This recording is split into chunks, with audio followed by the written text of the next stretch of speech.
ಇವತ್ತು ಮಾಡದೆ என்ன பண்ணுவீங்க? வார்த்தைகளை போட்டு கட்டிக்கல, அதுக்கு என்ன நினைக்கிற மண்ணிகளை கட்டிக்கல, முப்பாட்டி கண்ட பட்டுச்சாரு.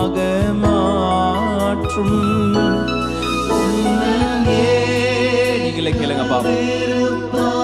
அவருடைய ஏக விருப்பம் எல்லாம் அவருடைய சித்தத்தை செய்வதுதான். என்னுடைய இதய துடிப்பா மாற்றுமான்னு கேளுங்க பாப்பா.